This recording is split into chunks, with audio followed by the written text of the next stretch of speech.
So it's summer and I'm so hot. I'm not complaining though because I love when it's hot, but I'm so hot. Hi!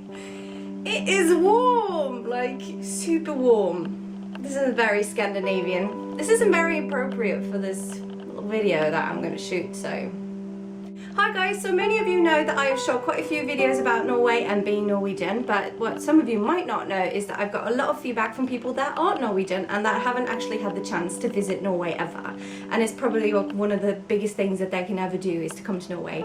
And I thought that I would make this video explaining to the people who haven't actually been to Norway and feel like they want to fit in there how you can act more Norwegian. So the first thing I have to tell you about Norwegians is that they are not too fond of other people. I mean, socializing with your friends and everything is fine, but if some random person comes up to you on the bus or in the shops and starts talking to you, you have to act either offended or a little bit scared.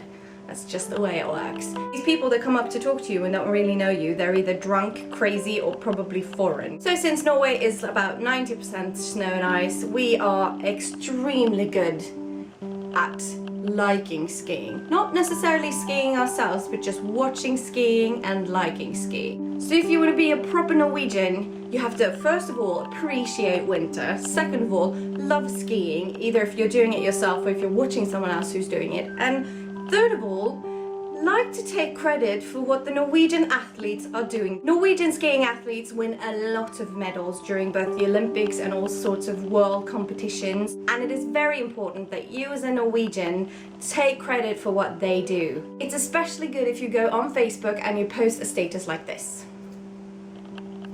Now that we speak of it, Norwegian sense of national pride is especially strong.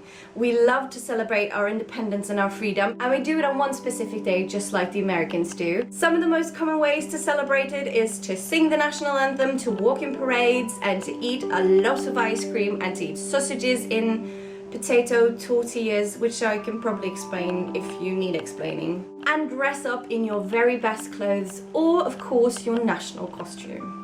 A national costume is called a bunad, and it's made for both men and women. They are different from each area that you are from in the country. So what I've heard is that it's most common to have a bunad from either the place where your mother is from or where your mother's family is from. I have an inherited bunad, which is a Sognebunad, and it is a celebratory costume, so you can pretty much wear it at any event that is cause for celebration. So you have christenings, you have confirmations, you have weddings, you have the National Day. I'm sure I could figure out more ways to wear it, but I'm not going to be bothered to make a bigger list than this. Now, Norwegians are not foreign to a bit of drink, and if you go drinking with a Norwegian, you will most likely get a good arm workout in. What? Arm workout? Well, listen, Norwegians love to come together and toast and cheer when they are drinking, and they do this by shouting "Skål," which means cheers, about every 5 minutes. And what's ironic about Norwegians is that the drunker they get, the less Norwegian they seem, because they come out of their shells and they talk to people they don't know and they get a bit rowdy, which is so not the Norwegian way.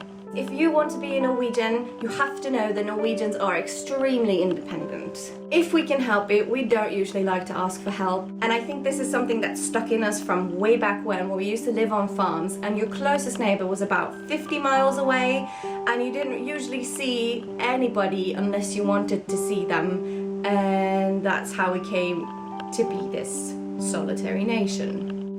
Last but not least, if you want to be Norwegian, there is no way about it. Most Norwegians do speak English, but you will probably have to learn the Norwegian language. The comment that I get the most about the Norwegian language compared to the other Nordic languages is, of course, that it sounds sort of like we're singing when we're talking, and that it's sort of trilly and the melody is very all over the place compared to, for example, Danish, which is very flat and fast forward. So the best thing you could do for yourself if you want to really experience the Norwegian culture and to get to know a little bit more about Norway is probably to do a little bit of research yourself and try and put yourself in the mind frame of a Norwegian by using these simple tips that I have brought to you today. Yeah. Norwegians also love foreigners, so if you're just going to be yourself, I'm pretty sure you will do absolutely fine, but this is a little guide for you so you can understand Norwegians better, I guess. I don't even know what this video is anymore. Okay guys, I hope that was a helpful little video about Norwegian habits and culture. Now I want to talk to you about something completely different. The Norwegians out there that are watching this video, I know there are a few of you. You will be able to see me on your television screens this fall in the Norwegian baking show called Kakekrigen. If you are interested in knowing more about this show, which is going to be appearing on the sister channel for TV Norge, which is called Fem, you can go to the link below where I have linked the Facebook group for the show. So go check it out, and it will be awesome if you guys would back up and support me, because I am so nervous.